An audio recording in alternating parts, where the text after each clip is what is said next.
And welcome, ladies and gentlemen, to the monastery, the open bar of the internet, the world's greatest shit show, and the place where we, the good brothers and sisters of this most holy of temples, seek enlightenment through the drunkest, craziest, and most batshit ways possible. I am your one and only gaming monk, better known as Mildra, and with me I have a returning good brother into my hallowed halls, previously here for By This Axe, and the madman behind the wonderful world of adventure Conqueror King, and may or may not be a internet villain, given how Imperial Imprints got 666% of its funding. Dun, dun, dun. The one and only Alexander Macris. How you doing today, man? Hey, I'm really good. How you doing, man? I've been doing good.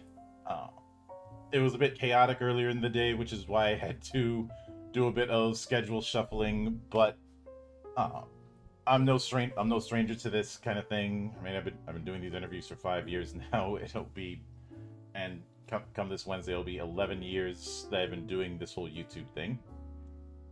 So it's been all good. But I would normally make the joke about being angry about elves, but I'm not as angry this time around. So, should I bring it down to perturbed? I'll work on that. I can't do the angry about elves meme this time around. But obviously tonight is all about Before All Others, which will be launching soon, I believe. Have you? Yeah, it's gonna launch. It's gonna launch September 15th. I have decided. Yeah. So September 15th is the date. Mm-hmm. So when it comes to this one, obviously you had hinted at this shortly after By This Axe had released. Was this something that you had in mind while you were writing By This Axe, or did the concept come about after By This Axe was finished? No, it did not at all occur to me while I was writing By This Axe. Mm-hmm. By This Axe itself was a project I did almost on a lark. People just kept asking me for weird mechanics for dwarves, and I started joking that I should write a dwarf supplement. Mm-hmm. And the community was very excited about that and said, Archon, you absolutely should write a dwarf supplement. Mm-hmm. So I wrote one, and it ended up being my best performing book to date at that time. Mm-hmm. And I thought to myself, well, that's pretty impressive. So it was very well received, and afterwards people began to ask me, well, when are you going to do one for the elves? So, but my attention had been turned towards Acts 2, and in fact, I had already begun Acts 2 when I kind of detoured to do By This Axe, which is why By This Axe is kind of an Axe 1.5 product that's compatible with both. Mm-hmm. So it's just taken me a while to get back and actually create the elf book. Yeah, so it's very much emergent from the requests of the community. Nothing I had ever planned to write, but sometimes, when you have a really good relationship with your community, they kind of will let you know what they want, and as a creator, it's a good thing, I think, to know what they want and to deliver it to them. Yeah, and we did kind of go into the appeal of dwarves last time around, so I'd be remiss if I didn't ask a similar question for this project. What would you... I realize there's a lot of answers, but what would you say are the hallmarks of the appeal of elves? So it's funny. When I started By This Axe, I was definitely a fan of elves more than dwarves. I've never played a dwarf in any campaign. I'd always played either humans or elves. I've read the Silmarillion religiously and enjoyed the elves always in those books. In the process of writing By This Axe, I came to understand why people were fans of dwarves. Now, writing Before All Others, I've now come back to understanding why people are fans of elves. Mm-hmm. And I'm gonna wax philosophical here, but I think two different reasons why someone might really be fond of elves. So the first is that elves are in many ways self-idealizations. So particularly in Tolkien, they are simply better than humans in most of the ways that count. So they are taller, nobler, their magical power is greater, their intelligence and wisdom is higher, their fighting prowess is greater. They are kind of the best that one can be. They enjoy, ageless youth, immortal lives, et cetera, et cetera. So from that perspective, who wouldn't want to be an elf? Mm-hmm. And so I think that's the male power fantasy reason to want to be an elf, or female power fantasy version. Mm-hmm. But then there's a deeper aspect to it, which is there's a tragic grandeur to them that I think I've only come to appreciate as I turned 50 this year and started to feel the weight of the remnants of my youth mixed with kind of an enduring weariness of certain memories that weigh heavily on you. Mm-hmm. And you start to realize how tragic it would be to just live this endless life, and everything that you love and care about is shorter lived than you. The trees, the buildings, so much of it, it passes and fades away, particularly Tolkien elves. Yeah. And so it becomes then very very emotionally moving, I think.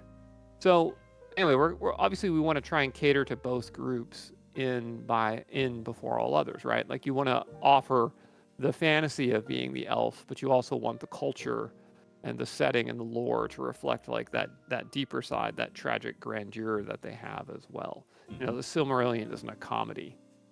Yeah.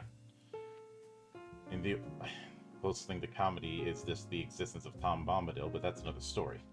But yeah, exactly. I do want to touch on something following up on that philosophy aspect.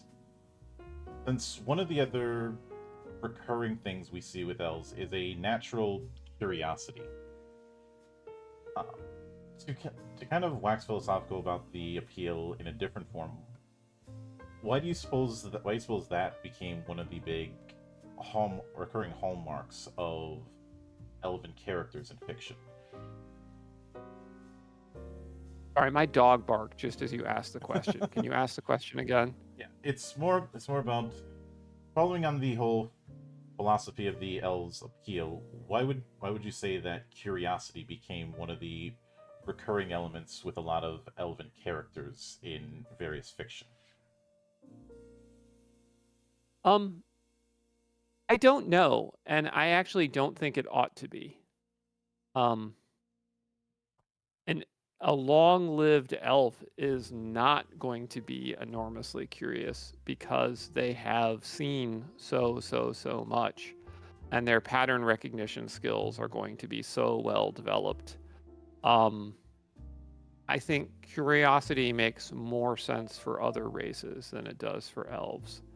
If I had to steel man it, I suppose what I would do is I would say that having perpetually youthful brains that retain the plasticity of youth, just as they retain the plasticity of youthful physical bodies, that they retain a youthful, childlike curiosity and wonder about the world. Yeah, but I mean, I myself don't really think of curiosity as a core trait of elves, though I know some people do. Yeah, it's and I'm not going to go so far as whether or not it's a core trait, but it is a recurring one. Yeah. And if I were to steelman it personally, I would say I would think of why the revelation of who Silk Spectre's father was in Watchmen was such a shock to Dr. Manhattan, even though he's somebody who can see far more than anyone else can. It would. I think the curiosity comes from having this assumed idea of how things work in the world, and yet being completely surprised by something they didn't even think was possible actually happening. Yeah, I mean, I didn't really buy it that Dr. Manhattan would be all that curious either in Watchmen, given his ability to shift through multiple time zones, et cetera, et cetera, et cetera. But yeah, sure. Yeah. Sure. And I think it's more of something that in that kind of situation, something that he just completely didn't think would be all that possible or all that important, but still ended up happening. Yeah. So it's not that he didn't see it coming; it's that he saw it coming, but he didn't think it would be as big of a deal as it became. Well, I don't want to get into a discussion of a critique of Watchmen. Yeah. I personally felt like the characterization of Dr. Manhattan was the weakest part of the whole story, and wasn't really persuaded by it. Yeah, but, I'm just using that as a parallel. But yeah. Now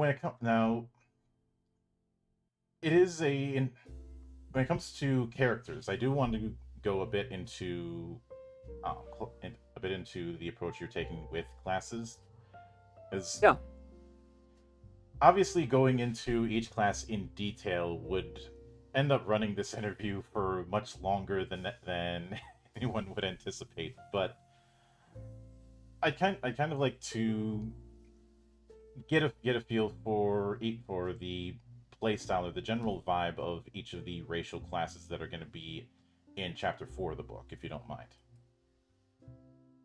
Yeah, no, of course. Okay, so the classes that are in the book are going to be the Elven Arborist, Courtier, Druid, Nightblade, Ranger, Spellsinger, Spellsword, Warrior, and Wizard. So the Elven Spellsword will be the most familiar, as it is the quote-unquote elf class from BX, BECMI, etc. So it is an elf that is equally good at fighting and magic. The Elven Warrior class is the equivalent of an elf fighter. It has certain classical weapon training, so they become better with their proficient weapons. And they are devotees of like the art of warfare, and so as they level up, they get to unlock additional bonus proficiencies. They get to conduct a study of war to give them military strategy. They can inspire courage in troops on the battlefield, etc. So I would say their closest analog is a cross between a fighter and the warlord class from 4th edition D&D. So the Elven Ranger will, of course, be highly familiar to people. As it's become a common trope, the Elven Ranger in Axe has fast reflexes. He has beast friendship that enables him to talk to animals and take them as henchmen. Marksmanship and precise shooting with arrows, natural stealth, and then they elite tracking abilities. And then they also have Sylvan Ranging, which gives them a bonus to forage, hunt, track, and avoid getting lost whenever they're in Elven territory. And then as they level up, they can get additional abilities, additional proficiencies in things like ambushing, sniping, passing without trace, land surveying, etc. The Elven Nightblade is a thief assassin character with mage abilities. So they have the spellcasting abilities of a mage about half their level. They have acrobatics, climbing, hiding, shadowy senses that enable them to see in the dark. And and they can, unlike other mages, they can cast magic quietly, so you can't hear them or necessarily notice that they're casting. Mm-hmm. So they are inspired by my love of kind of like hybrid spellcaster slash other type classes. Mm-hmm. Very good fun. Oh yeah. The Elven Courtier is your noble aristocrat, who's he's got some magical training, some combat training. He's kind of got an elven glamour that can dazzle those who are susceptible to his sophistication and learning. Mm-hmm. He's a kind of a dilettante who knows a little bit about everything. He can inspire courage in people on the battlefield through his aristocratic bearing. Mm-hmm. He's the equivalent of the elven bard. Mm-hmm. Is I guess what people would think about it. The elven wizard, you have multiple different tracks that you can choose from. He's a caster, but then you pick a specialization. So you can choose artifice, elementalism, ensorcelment, necromancy, or transmogrification. Mm-hmm. So artifice sees magic as a process that you study systematically. They would be like the Noldor in the Silmarillion, who seek out the company of dwarves and share their fascination with artificial things. Mm-hmm. The elementalists view magic as a natural force derived from air, earth, fire, and water. Mm-hmm. The ensorcelments, manipulate the conceptions and perceptions of people, so they're illusionists and enchantments. And then the necromancy is really more for your dark elves. Mm-hmm. And then finally, the transmogrification is sort of seeing magic as a force over nature, where you shape and transfigure life to your whims. And that's, again, more on the dark elf side of things. Mm-hmm. The Elven Spellsinger is inspired by Luthien Tenuviel from the Silmarillion, who sort of uses songs to weave magic. Mm-hmm. And they can do, unlike any other spellcaster in the game, they can do extemporaneous spellcasting, so they can basically make their spells up on the fly and spend spell points. Mm-hmm. So they're not Vancian casters. They're spell point casters with extemporaneous spells. It's a different approach in the game. Mm-hmm. So I think for folks that are really into spontaneous problem solving and who dislike Vancian casting, they'll really like the Elven Spellsinger. Yeah. And then there's the Elven Druids. So the Elven Druids have three different sects: the Celestial, the Telluric, and the Hypogean. Mm-hmm. The idea of the Druids is that you imagine the tree of life, and has its roots in the ground where dying things feed life. Then it has the trunk, which is strong in the world, and then the crown, which reaches up to the heavens. And so likewise, you have three tiers of druids: the Celestial Druids, which are sort of sky worshippers, and they have powers of astrology and sky magic. Then you have the Telluric Druids, who are the druids of the natural world, and they have, beast friendship and wild shape and things like that. And then finally, the Hypogean Druids are the druids of the underworld, and so they have powers with like poisoning and bloodletting and blood sacrifice and things like that. Mm-hmm. So, and all three of the druid branches are heavily based on ancient reports of what the druids were like. So, for instance, in some of the ancient Roman sources, they talk about how the druids would actually use human sacrifice as a means of divination and like read the entrails and the blood and the spasms and convulsions to see the future. So, like that gets allocated into the Hypogean druids, right? Mm-hmm. Yeah. So I'm super delighted with the classes. I think they're going to be a great addition to Axe campaigns, and people will really enjoy them. Mm-hmm. Now, since spell singing has its own chapter dedicated to it within the Elven Magic chapter, I did want to kind of get on that. You already mentioned spell singing is not going to be the same as the Vancian model, and seems to operate on a spell point approach. Mm-hmm. So, I think the first question I'd ask is, are spell singing effects a fire and forget affair, or are they a bit more flexible? Oh, they're super flexible. So the way it works is based on the custom spell build system that's found in the Judge's Journal. Mm-hmm.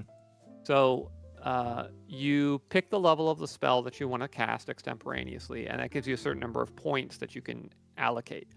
Then you pick an effect, a target, a duration, and then various effect and target modifiers, and you build the spell, and you have to fit within your budget. Mm-hmm. And then based on how high level the spell is, you have to make a die roll to successfully cast it. And you have to already know a spell in your repertoire that has one of the effects you're using. So for instance, if you've never learned a spell that can put monsters to sleep, you can't extemporaneously create a sleep spell. Mm-hmm. And so you might ask, well, why would you want to do extemporaneous magic? You already know a sleep spell. So let's give an example. So let's say you know the spell Slumber, so you know how to put creatures to sleep, but you find yourself surrounded by giant spiders and they are all over your party. If you were just to cast Slumber, you'd put your friends to sleep as well as the spiders because it's an area of effects spell. So you extemporaneously weave a Slumber spell that only affects spiders. Then you make your check, and if you succeed, you cast the spell. Another example might be that the Fireball spell, and so you can, create a 20-foot diameter sphere of fire that's going to cook the baddies. But you end up in a situation where you're fighting down a long corridor and you don't want a ball of fire. You want a long pillar of fire that races down the corridor. So you extemporaneously cast and you keep the fireball effect, but you change the area of effect, the shape. And you make your die roll and you succeed, and boom, you're able to cast the spell. Mm-hmm. So the spell singer essentially is able to weave spells in real time. And we can think, the way to think about it is a normal caster has a repertoire of songs that they know, and a spell singer is like a jazz musician who can improvise. And I'm glad you bring that up, since I feel like that's something that's often forgotten with jazz, in the sense that jazz was always this controlled chaos, which was why you had a lot of people turning up their nose at it in the early days, and why the jazz era was kind of like a punk era of its day. Since you didn't have structured compositions, you had sessions, which were heavily improvised. Exactly. Yeah. I'm vastly simplifying the matter, but it's a case where I guess a way to look at it would be standard spellcasting as like a program. It's going to do that one thing, and that is all it's going to do. A spell singing, based on how you've described it, seems to me more akin to that kind of remix or tuner culture that showed up in the 2000s within different music and art scenes, where it was more about just freewheeling it. Yeah, exactly. I mean, there's a bunch of different metaphors you could use for how spell singing works. But I think in general, people understand that there's a difference between there's a difference between playing a piece of music that you know really well and then improvising. Mm-hmm. And and the piece of music that you know really well, odds are you're probably going to play it better. It's probably going to be a superior piece. Like it's not common that an improvised riff becomes a #1 bestseller, right? Mm-hmm. Like #1 platinum records are usually carefully crafted. And so likewise in the game, the very best spells that are in terms of like optimum build are going to be spells that are created using the spell creation system, are added into your repertoire, and are reliably cast. Yeah. So the spells that you can create with spell singing are generally not as good as those spells, but the advantage is you can create the exact spell you need at the moment. And let me give an example of how it works. So when you're creating a repertoire spell, so a standard spell like a human mage would cast, you actually get a discount if the spell is narrowly targeted. So for instance, let me give you an example. Let's imagine you have two spells. Spell number one is a fireball that will damage anything it touches, and spell number two is a fireball that only damages orcs. Okay? All other things being equal, which spell do you think would be higher level? The spell that can hurt everything, or the spell that can only hurt orcs? I would say the one that's more general purpose, so the former. Right, would be higher level, absolutely. Right, because you're essentially it's if you have a limited number of spells that your character can know, taking a specialized spell is simply not as advantageous as taking a general spell, And so to make up for that, we say, well, that spell is lower level, Mhm. right? Or likewise, a spell that enables you to transform into any creature is going to be higher level than a spell that enables you to transform into a very specific creature. Yep. Okay. Now, But with but spontaneous spell casting using spell singing, the reverse is true. Because, for instance, at that moment when you're casting that fireball, you know exactly what you're up against. And so it's not a drawback at all that your spontaneous spell is only going to affect orcs. In fact, it's a benefit because it means if your buddies are in the middle of the orcs, you can cast a spell without hurting them. And so with spontaneous spells, the more specialized they are, the more expensive they are. And that's the key difference between the two. And so the system is subtly different in a way that is really beautiful. Now, Scholar at Arms brings up an interesting question in the chat, saying, "The spell singing using the spell building rules mean you have to play the class. To play the class effectively, you have to master that chapter of the Judge's Journal." Well, it's not going to be in the Judge's Journal. The rules that will be specifics for spell singing will be in the spell singing chapter with the specific modifiers for spell singing. It absolutely means that as the player, you will need to master that system, though. Yes, that is what being that class is about. And if you don't want to be the sort of person who sits around and tinkers with spontaneous magic, then you shouldn't play that class. Yeah. One of the chief decisions I made when I was making Axe is that not every class is necessarily going to be for every player. Some of them are much simpler to play. Some are more complex. Some require more math skill. Some require you to read more parts of the book than others. And that's deliberate. That is absolutely a deliberate choice on my part. I want there to be classes for the casual player who just shows up and says, I just want to kill things. And I want there to be classes for the player who says, I want to spend 10 hours a week min-maxing to come up with crazy stuff and everything in between. Oh, yeah. Now, when it comes to Elven domains, you bring up the concept of rulers of fastnesses. So I kind of like to go into what that is and how that would differentiate from the normal domain play. So a fastness is an Elven domain, just in the way that a vault is a Dwarven domain. There are minor differences between fastnesses and human domains in general that already appear in Axe Imperial Imprint, namely the availability of Elven militia, the fact that animals near your fastness become friendly, etc., etc. Now, what we are adding in before all others is rules for agroforestry. So just as the dwarves had mining and mushroom farming, the elves have agroforestry. That is to say, they can create forest gardens. So they don't. So humans, if they're going to build settlements and cities and farms, they end up cutting down the forests. Elves live in the forests, and they do these sort of 7-tiered, structured forest gardens where the forests become incredibly productive. Yeah. And so I've done a lot of research into how real-world agroforestry works and how it work for the elves, and it turns out to be quite fascinating. The net result is that you can produce an enormous amount of food in a very small footprint because the growth is vertical.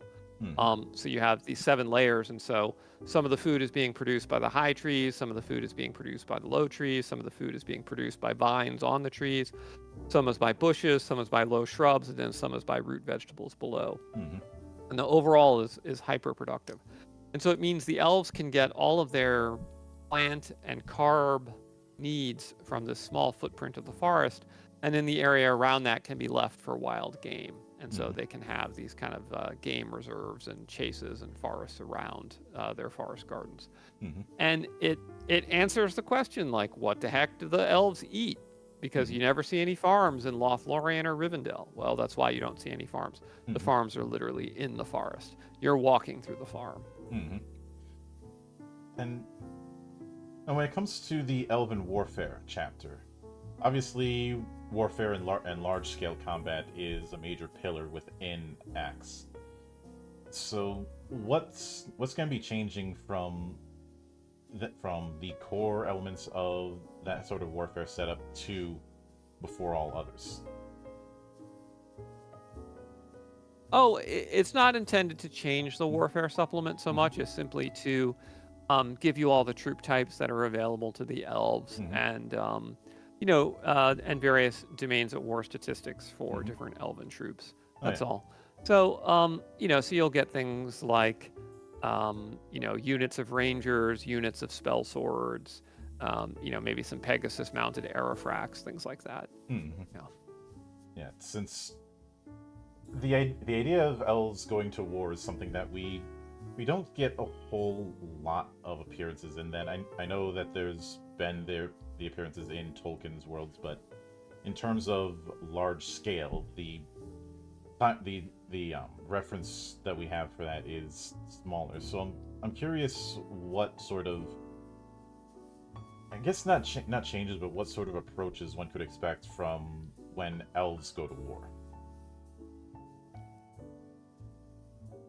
Well, I have a section in the book that talks about the Elven way of war. And I've mentioned elsewhere that my deep dive into thinking about the tropes of elves has led me to conclude that elves are something like a synthesis of Japanese and Celtic peoples, which seems weird when you first hear it. You're like, "Rrr?" But on deeper exploration, it becomes evident why it makes sense. But one of the things we can say about Japanese culture is that they have these rice paddies that require a lot of investment to build. You've got to drain the paddy area, do the structure, build the terraces. They don't have a very large footprint relative to the amount of food they produce, and they can produce a lot of food with a lot of labor input. Same thing is true of the forest gardens, which is very different from Celts, which is kind of the stereotype of Elven civilization. The Celts were essentially a rough and tumble herder culture where cattle, sheep, etc., were the source of wealth. Kind of similar to the Scottish Highlanders that you see in movies as well. So, but Elven culture really has very little to do with that kind of rough and tumble. Nevertheless, the Celtic aesthetic predominates in our heads. So if you take a Japanese worldview, kind of like think Shintoism, samurai, court wizards, Shinto priests, etc., etc., and then you give it Celtic aesthetics, then you get elves. It's very interesting. Okay, so then for warfare, what I'm actually guided by is very much the Asian styles of warfare, and so the Elven Book of War is called the Book of Nine Arrows, and it's all about essentially kind of Asian, winning without fighting, et cetera, et cetera, et cetera. And so they have like these adages of how they approach battle, with little sayings, impale your insects on your neighbor's nettles. Maxim is a reference to the hunting method of the shrike, which, lacking the strength to carry its insectual prey, impales it on the thorns of nearby plants. It suggests that a warlord confronted with a foe too strong to defeat should seek to drive his enemies into engagement with neighboring realms, right? So Aidan Land famously used this stratagem during the Beastmen Wars, when he bribed the Beastmen to invade Chrysaea rather than southern Argyle, and then attacked them when they had been weakened by the campaign. So that's an example of, Elven way of war. So lots of subterfuge, treachery, avoidance of casualties, use of diplomacy, use of magic, use of ambush, et cetera, et cetera, et cetera. Yeah, I can certainly get that. And the Nine Arrows book, as mentioned, the way you described it, I very much got vibes of Book of Five Rings, and I feel like that was intentional. Yeah, absolutely. Book of Five Rings was the immediate inspiration, as well as Sun Tzu's Art of War, and then also a Chinese book on, I believe it's the 36 Stratagems. Yeah. And to further go on to that, especially since you have a player archetype that is all about dedicating themselves to the mastery of warfare. Um, I am curious if within that section on Elven warfare there are things about how a particular Elven soldier or general is expected to carry themselves, much in the same way that you have concepts like Bushido or chivalry or the Sha. Oh, that's a great question. So I haven't written anything like that yet. There's the implication that such exists Mhm. because the Elven warriors are drawn from like the noble class, and they have like ritualized ways of fighting and whatnot. So that's probably something I should think about expanding. I haven't written anything like that yet. Yeah. Are you familiar with the Sha, spelled Xia? Xia. As in like I didn't know that was how it was pronounced. I always thought it was pronounced Zia. So like No. the Chinese wandering martial artists? Yes, there's a certain there's a certain code that is followed when it comes to the Sha. That's where the second half of the term wuxia comes from, which translates to martial hero. Yeah, no, I know the term. I just didn't know it was pronounced Shah. Yeah. I had no idea. That's how I do it. And admittedly, I'm not the best at pronouncing, but the point is that there's this common thread of codes of behavior that you are expected to follow within that class. Right. I've seen some try and make the parallel between a paladin, but I don't know about that.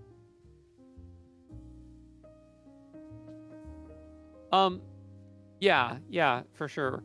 It's funny because when I've thought about writing an Asian version of Axe, one of the things I've hinged it on is that you would assign the various classes codes of behavior, and then they would get additional class powers from those codes of behavior. Mm-hmm. I don't think I will do strict codes of behavior for the various Elven classes, because I don't think people would find that particularly fun in the context of the Elven setting and the Elven tropes.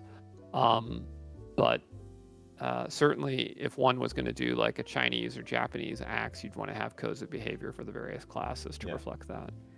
I think just the broad strokes of chivalry can fill that void in the short term. Yeah, I mean, again, I likewise the Romans had their own code of virtue, Mm-hmm. virtus, and that isn't enforced in game mechanics either in the Iron Empire. So. No, I wouldn't expect it to, but at the very least in a storytelling sense, something to act as potential story seeds for campaigns in short and long term. Mm-hmm. Now, when it comes to the Elven Secrets chapter, I'm guessing that's where you're putting the focus on things like Dark Elves. Yeah. Now, Dark Elves in Axe have a very specific backstory. Mm-hmm. One of the challenges I've encountered in working on Before All Others is that elves are very different from each other across different settings. Mm-hmm. Dwarves tend to be dwarfish in every setting. Elves tend to be different. Why that is a whole discussion on TV tropes about it. So ultimately, the Elven Secret section is the section where I've put the focus on Arran Empire setting elves. Mm-hmm. Certainly, they could be adapted for people that want to, have other types of evil elves. But the dark elves, so as to speak, in the Arran Empire setting are not the dark elves of Dungeons and Dragons, which themselves are not related in any way to the elves of Tolkien, or et cetera, et cetera, et cetera. Mm-hmm. So, D&D dark elves are their own thing that I'm not necessarily trying to replicate. Mm-hmm. Which I can certainly get the vibe, which is probably why you wrote that description of the dark side of ageless elven kind. Yeah, I mean, so in the Arran Empire setting, the elves the elves of one particular kingdom get seduced by a sinister chthonic figure Mm-hmm. who teaches them dark magic, and they end up worshiping the chthonic gods and build an evil empire that later collapses. And so that they are the dark elves. So and after their empire collapses, they kind of flee north and they take solace with their northern neighbors and infiltrate the north. Mm-hmm. And so rather than in Dungeons and Dragons, the drow are like defeated at some primordial time period and driven underground and forgotten about until they surface, and they're very, very distinct. And humans, when they first show up in the Dungeons and Dragons G1 series of adventures, people don't even know that drow exist, right? Like Gary Gygax made them up to surprise his players. Mm-hmm.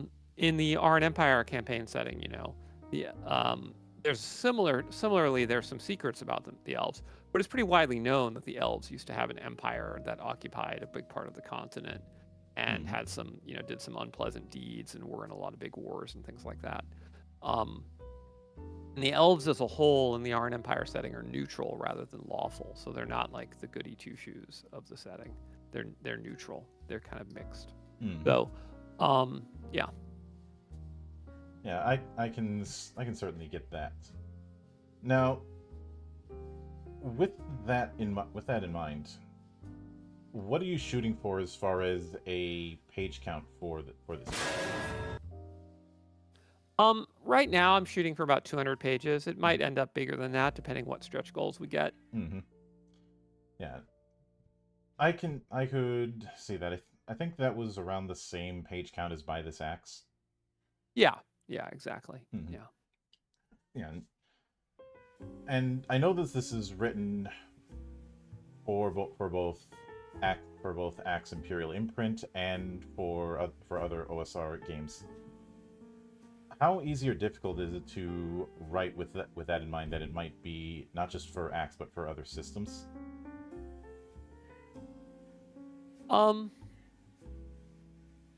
So it's definitely harder for the elf book than it was for the dwarf book. Substantially harder.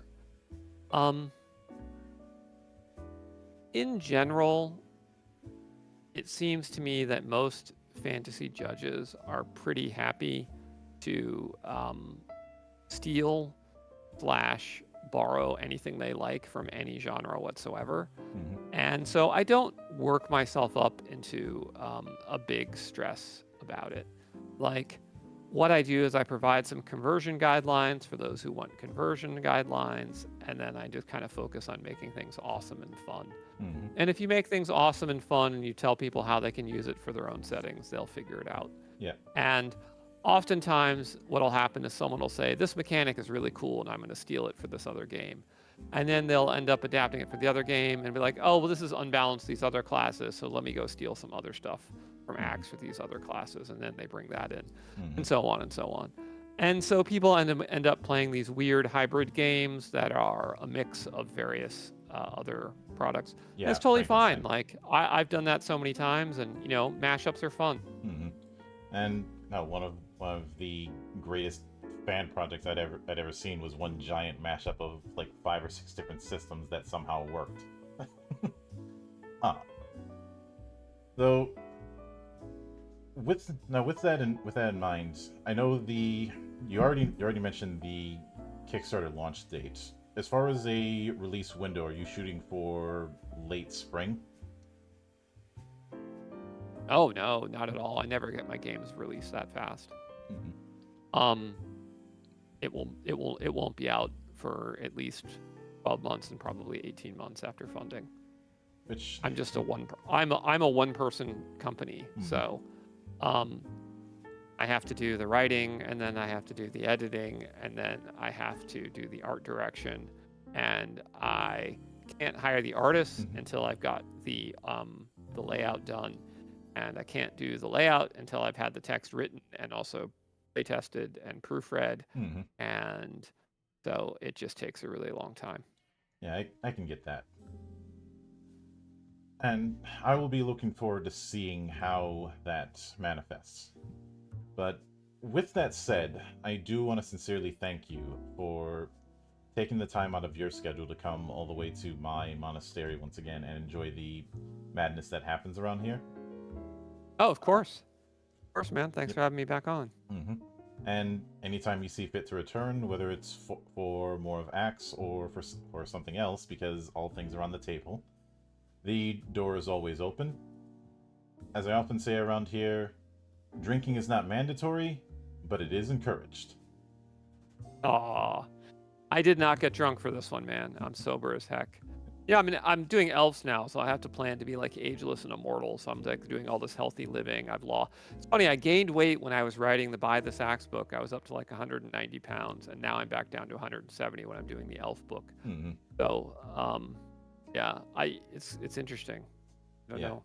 I think my ears might be getting pointed too. Just don't let Pelinal Whitestrike see that. All right. And of course, a sincere thanks goes out to everyone who took the time out of their schedule to come onto the show and enjoy the madness. And there will be plenty more where that came from, as there always is here, on the open bar of the internet. But until then, on behalf of the good brothers present and not present, my name is Mildra, I am your gaming monk. Stay fucking frosty, everybody. Hãy